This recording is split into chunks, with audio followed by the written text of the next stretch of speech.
여러분 안녕하십니까?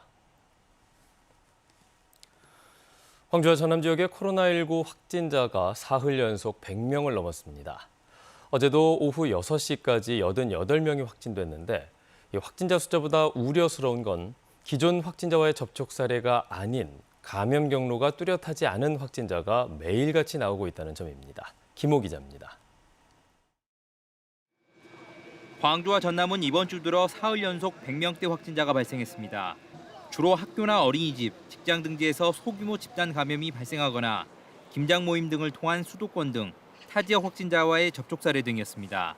확진자 증가보다 더욱 큰 문제는 기존에 파악된 경로를 통한 감염 사례가 아닌 경로를 알 수 없는 확진 사례가 이어지고 있다는 점입니다.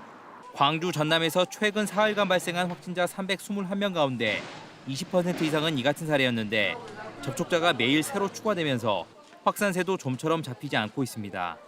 때늦은 검사도 확산세 차단에 어려움을 주는 요인으로 분석됐는데 광주의 경우 유증상자 가운데 40%가 검사까지 사흘 이상 지연된 사례로 나타났습니다. 기침과 가래 등 단순 감기 증상으로 오인하여 종합감기약 등을 드시다가 상태가 호전되지 않아 뒤늦게 PCR 검사를 받으신 경우가 많은 것으로 확인되었습니다. 방역당국은 코로나19 확산세를 차단하기 위해 적극적인 검사와 함께 청소년 등의 백신 접종을 당부했습니다. KBS 뉴스 김호입니다. 제20대 대통령 선거가 석 달 앞으로 다가온 가운데 후보들은 저마다 젊은 층의 표심을 잡기 위한 이른바 청년 행보를 이어가고 있습니다. 저희 KBS 광주방송총국에 의뢰한 여론조사에서도 젊은 층은 지지 후보를 정하지 못했거나 지지 후보를 바꿀 수 있다는 응답을 많이 했습니다. 호남과 젊은 층을 잡기 위한 후보들의 전략을 이성각 기자가 취재했습니다. 더불어민주당 이재명 후보와 국민의힘 윤석열 후보의 양강 구도 속에 최대 승부처는 젊은 층의 향배입니다. KBS 광주총국이 실시한 여론조사에서도 부동층이 가장 많은 세대는 20대였습니다. 20대 이하 10명 중 4명은 부동층이었고 무엇보다 지금 지지하는 후보를 바꿀 수 있다는 응답도 압도적으로 높았습니다. 여야 대선 후보들이 청년에 공을 들일 수밖에 없는 이유입니다. 민주당과 국민의힘은 경쟁적으로 젊은 층의 선대위원 임명과 참여를 늘리고 있고 청년 정책과 공약 대결도 본격화될 것으로 보입니다.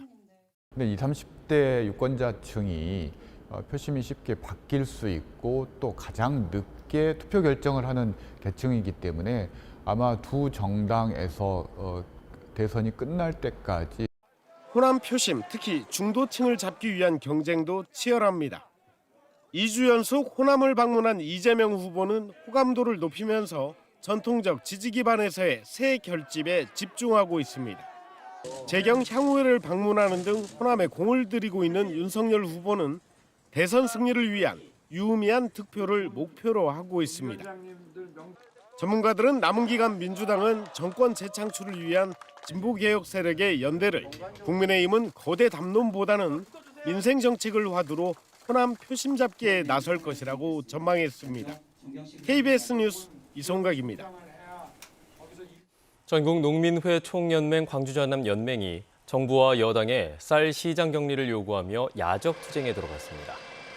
농민회는 더불어민주당 전남도당 앞에 나락 4.8톤을 야적한 뒤 정부가 물가 인상을 핑계로 법에 따라 당연히 해야 하는 쌀 시장 격리를 미루고만 있다며 당장 30만 톤의 시장 격리를 단행해야 한다고 주장했습니다.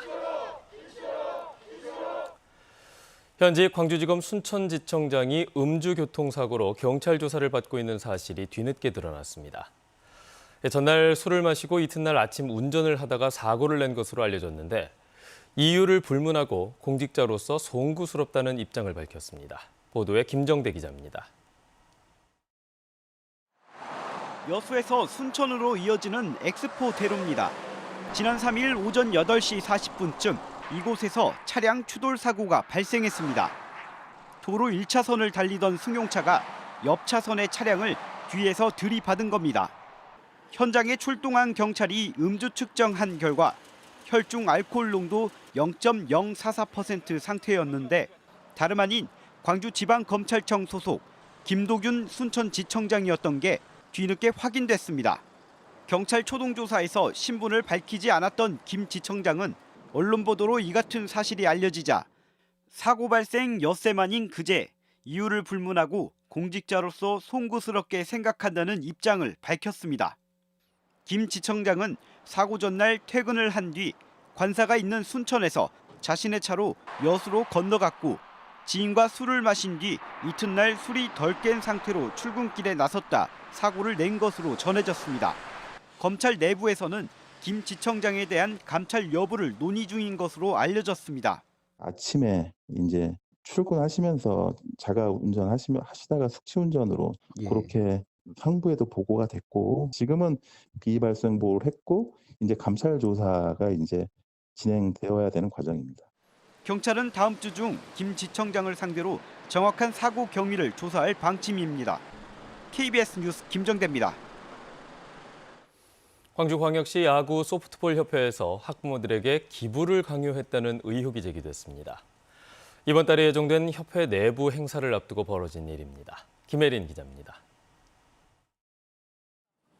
초, 중고 학생들과 성인 아마추어 야구 선수들의 대회 등을 총괄하는 광주광역시 야구 소프트볼 협회. 지난달 협회가 소속 야구부 감독들에게 보낸 문자 메시지입니다. 이번 달 15일에 예정된 광주 야구 소프트볼인의 밤 행사를 위해 각 학교당 1인당 30만 원씩 학부모 5명의 지원을 부탁한다는 내용입니다. 기부금 영수증을 발급해주겠다며 계좌번호가 적힌 협회 명의의 통장 사진까지 첨부했습니다. 이 문자 메시지는 감독을 통해 학부모들에게 전달됐습니다. 이렇게 좀 반강제적으로 기부금을 납부하라고 이렇게 단체 카톡을 보내는 것은 좀 불합리하다고 생각을 하거든요. 기부금을 납부하지 않으면 야구협회에서 어떤 불이익이 생길까 이런 부분들 때문에 해당 행사는 지난 2013년부터 열려왔고 협회는 관행적으로 해마다 학부모들에게 지원금을 받았습니다. 협회에 공지를 받고 기부를 한 학부모는 50명 정도로 학부모들이 낸 돈을 합하면 1,500만 원 가량입니다. 협회 측은 지원금 강요는 없었으며 기부받은 돈은 지도자와 선수들을 격려하기 위한 해당 행사에 전액 사용해왔다고 밝혔습니다. 전혀 그럴까지는 생각을 못했어요. 저희는 이제 강제가 아닌 그냥 학교 감독님한테 희망하시는 부모님들 산에 응비해서 해주면 우리 고맙겠다. 이 같은 내용을 뒤늦게 파악한 광주시 체육회는 협회 관계자들을 상대로 사실관계 파악에 나섰습니다. KBS 뉴스 김혜린입니다. 중흥그룹이 대우건설 인수를 위한 주식 매매 본계약을 체결했습니다. 중흥그룹은 KDB 인베스트먼트와 대우건설 지분 50.75% 주주 매매 계약을 체결해 인수 실무 작업을 모두 마무리했다고 밝혔습니다. 정창선 중흥그룹 회장은 이 자리에서 어떤 외적 환경의 변화나 어려움에도 흔들리지 않는 초인류 건설그룹을 만드는 데 역량을 쏟겠다고 밝혔습니다.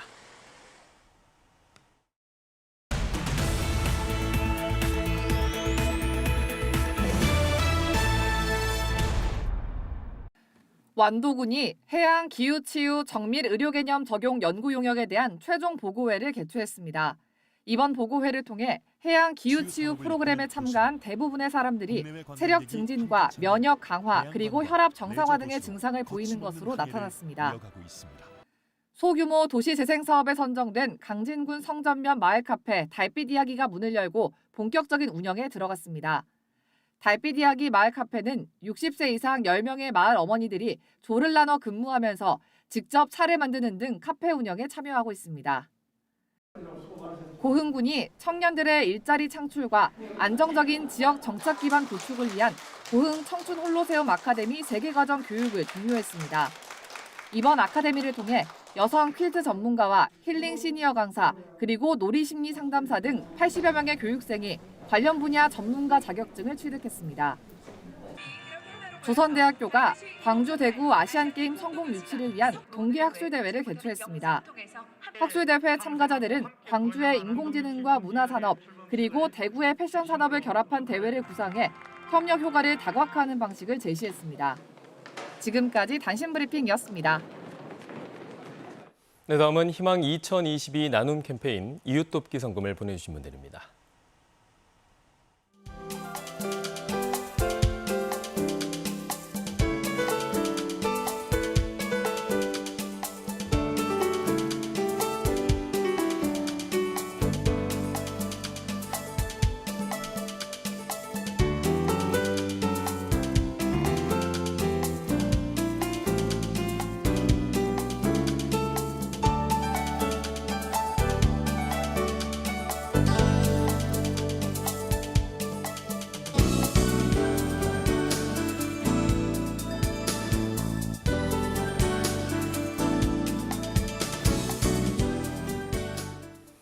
이른바 화순 노예 PC방 사건의 피해자들이 산업재해 인정을 받았습니다.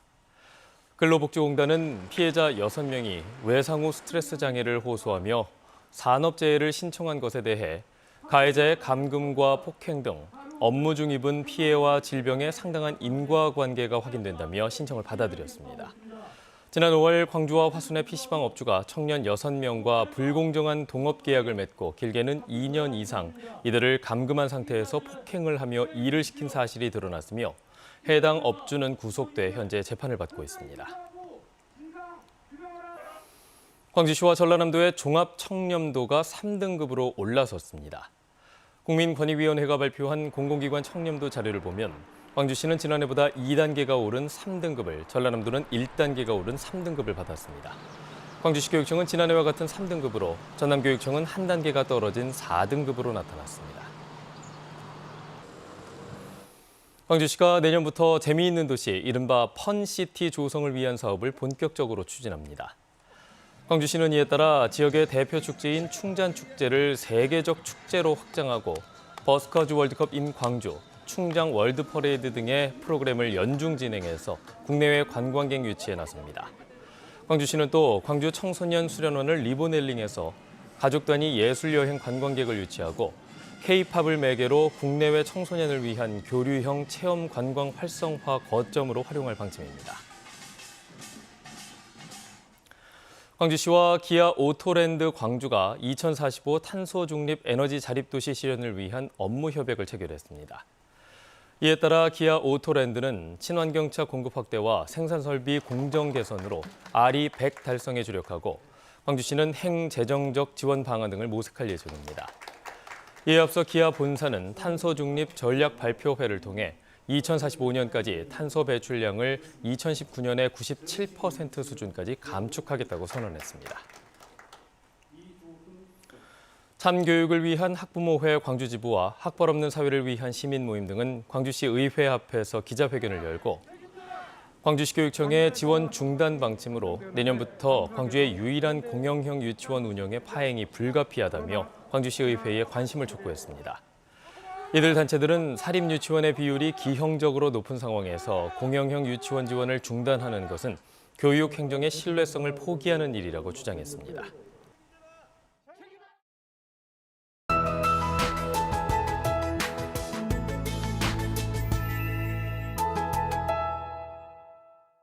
오늘은 작은 우산 챙기시면 좋겠습니다. 흐린 하늘과 함께 현재 서해안을 중심으로는 약하게 비가 오고 있는데요. 오늘 낮까지 5mm 미만의 비가 가끔 내리겠습니다. 양은 적지만 지표면의 기온이 낮은 터널 입출입구나 교량 등은 빗물이 얼어서 도로에 살얼음이 생길 수 있으니까요. 차간 거리 넉넉하게 두고 감속 운전하셔야겠습니다. 추위가 주춤하니 다시 미세먼지가 말썽입니다. 오늘은 보통 수준 유지하겠지만 오늘 밤부터 국외에서 초미세먼지가 유입이 되면서 내일은 광주 전남 지역 종일 나쁨 수준 예상됩니다. 다음 자세한 지역별 날씨입니다. 오늘 종일 흐리겠고요. 아침 기온은 광주가 8도로 높게 시작하겠고 한낮 기온은 14도까지 올라 포근하겠습니다. 여수의 낮 최고 기온 15도, 광양 17도까지 올라 어제보다 2도가량 높겠습니다. 목포의 낮 최고 기온 13도, 강진 16도, 장흥 15도까지 오르겠고요. 신안도 한낮 기온 14도가 예상됩니다. 바다의 물결은 전해상에서 비교적 잔잔하겠습니다. 당분간 구름이 다소 많이 끼거나 흐리겠고요. 다음 주 월요일과 화요일에는 기온이 큰 폭으로 떨어지겠습니다. 날씨였습니다. 뉴스를 마칩니다. 여러분 고맙습니다.